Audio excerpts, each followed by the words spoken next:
Oke, jadi ini adalah kemungkinan apa yang akan terjadi untuk Manhwa Magic Emperor 3 chapter mendatang.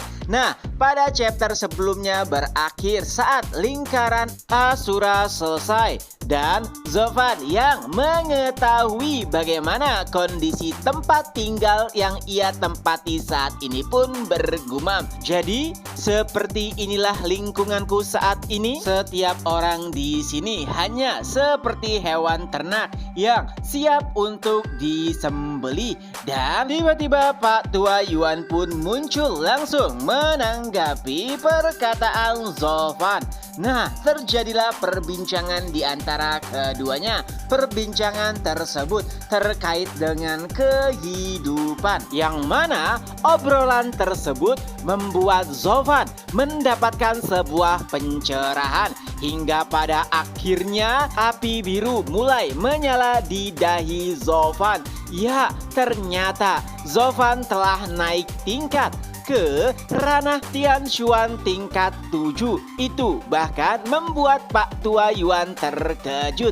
Ia tidak menyangka Zovan sangat luar biasa. Hanya dengan bertambah wawasan saja sudah bisa membuatnya naik tingkat. Setelah berhasil menerobos, Zovan pun membuka matanya dan Pak Tua Yuan langsung memujinya. Perbincangan mereka kembali berlanjut dan Zovan pun menyinggung terkait dengan lingkaran Ashura. Bagaimana bisa Pak Tua Yuan bertahan di sana selama bertahun-tahun. Dan Pak Tua Yuan kembali menjelaskan ada alasan kenapa ia menekan kultivasinya.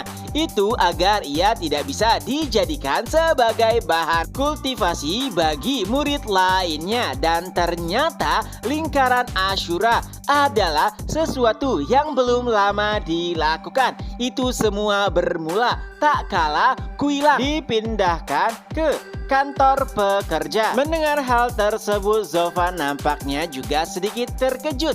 Kenapa ia harus melakukan hal tersebut di sini? Lalu Pak Tua Yuan kembali menjelaskan, di kantor pekerja ada dua jenis macam orang. Pertama, mereka yang diusir dari sekte. Lalu yang kedua, mereka yang menerima hukuman. Tapi sekte ini masih menghormati yang kuat dan juga yang berkontribusi. Zovan pun bertanya, bagaimana bisa seseorang berkontribusi di tempat seperti ini? Dan Pak Tua Yuan kembali menjelaskan, itulah yang ku maksud. Mempertahankan tempat Asura saja sudah merupakan sebuah kontribusi.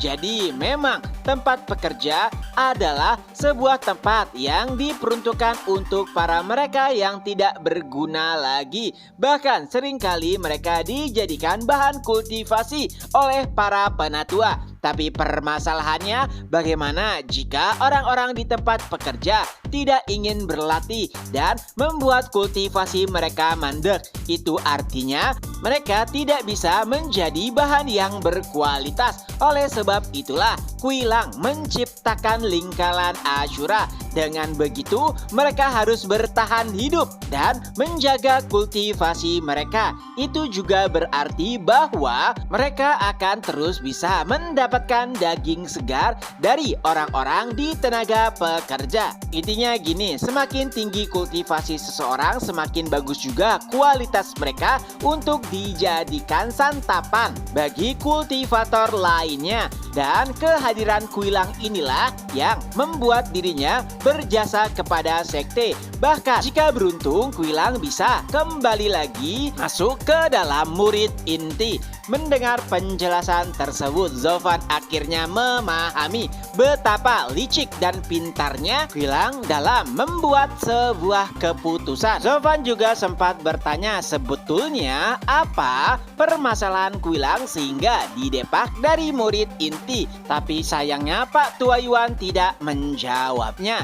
di malam harinya. Zofan melihat Yu'er yang tengah berlatih. Ia pun menghampirinya dan bertanya, "Nona Yu'er, apakah kau juga dilemparkan ke kantor pekerja?" Dan Yu'er pun menjawab, "Diamlah, aku tidak sepertimu. Seseorang yang mengaku akan menjadi elit tapi malah dilemparkan ke kantor pekerja." Zofan menanggapinya, "Oh, ternyata Nona Yu'er memperhatikanku. Bagaimana bisa Anda langsung mengetahuinya?" Dan Yu'er pun menjawab, "Siapa yang tidak mengetahui hal tersebut? Kau adalah satu-satunya orang yang bahkan belum bertemu dengan pimpinan sekte tapi langsung dilemparkan ke kantor pekerja." Zofan kembali menanggapinya, "Oh, jadi begitu. Lalu, apakah Nona Humayr juga ikut mencariku?"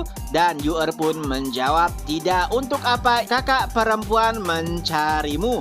Nah, di tengah-tengah pelatihan nampaknya Yu'er merasa jika tangannya masih terasa sakit dan belum sepenuhnya membaik. Mengetahui hal tersebut, Zofan bertanya, apakah masih belum pulih sejak insiden yang lalu, yaitu saat ia bertarung dengan Zofan? Dan Yu'er pun menjawabnya dengan ketus, "Diamlah, kau tidak perlu mengetahuinya." Dan saat itu suara seseorang mulai terdengar, "Apa yang kau lakukan? Berani-beraninya kau mengganggu saudariku." Dan ternyata itu adalah Yue Ling. Ia kembali berkata, "Aku tahu kau memiliki backingan di belakangmu, tapi aku tidak peduli. Siapapun yang mengganggu adikku harus mati." Dan saat Yueling ingin menyerangnya, Pak Tua Yuan pun menghentikannya. Ia berkata, "Nona Yueling, tenanglah. Tuan muda Zofan hanya memuji kehebatan Yu'er saat ia tengah berlatih." Dan Yueling pun memastikan hal tersebut kepada adiknya. Dan siapa sangka Yu'er membenarkan perkataan Pak Tua Yuan. Nampaknya ia tidak ingin saudarinya terseret masalah yang ia buat. Mendengar hal tersebut, Yueling pun sedikit menjadi lebih tenang. Tapi ia juga memerintahkan adiknya untuk tidak ikut campur dengan seseorang seperti Zofan.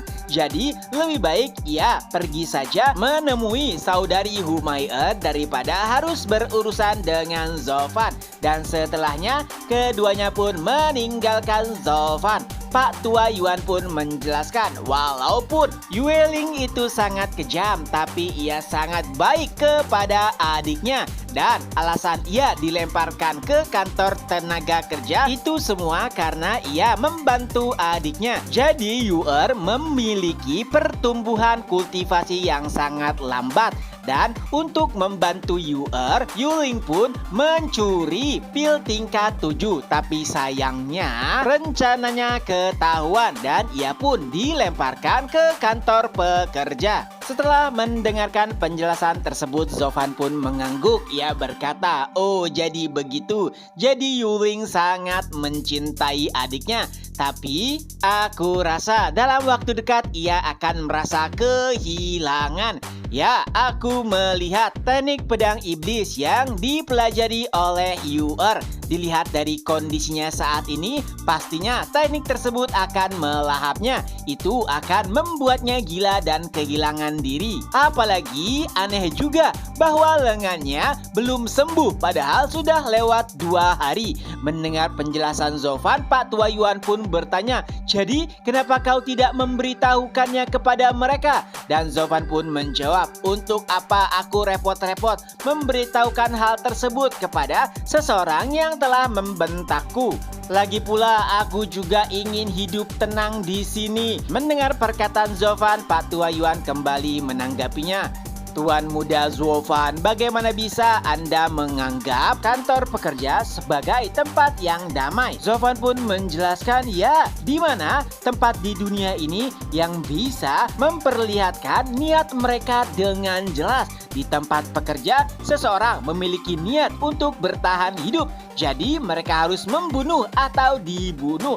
Itu lebih jamak dibandingkan tempat-tempat lainnya yang menyembunyikan niat dan juga hasrat mereka." Mendengar penjelasan Zofan, Pak Tua Yuan pun tertawa karena sepertinya apa yang dikatakan Zofan tidak sepenuhnya salah. Keesokan paginya, Zovan baru saja terbangun dan Pak Tua Yuan muncul langsung menariknya kembali. Zovan berkata, "Pak Tua Yuan, kali ini apa lagi? Bukankah kita baru saja menyelesaikan lingkaran Ashura?" Dan Pak Tua Yuan pun menjawab, "Tidak, bukan itu. Adalah kewajiban bagi setiap para pekerja untuk melakukan bersih-bersih di pagi hari. Dan nampaknya Yue Ling tengah mengincarmu karena insiden sebelumnya." Lalu Zovan bertanya, "Yue Ling, apakah ia memiliki posisi setinggi itu? Bukankah Anda yang mengatur tempat ini?" Pak Tua Yuan kembali menjelaskan, "Bukankah sudah kujelaskan? Aku hanyalah seseorang yang bertanggung jawab saja. Mereka yang menguasai tempat ini adalah orang-orang kuat seperti Kuilang dan juga Yue Ling." Hingga pada akhirnya Zovan pun dibawa di hadapan Yue Ling dan nampaknya mereka tengah bersiap untuk membagikan wilayah-wilayah yang harus mereka bersihkan. Setelah kehadiran Zovan, Yue Ling pun mulai memanggil satu persatu nama-nama dari para pekerja. Hingga pada akhirnya nama Zovan disebutkan.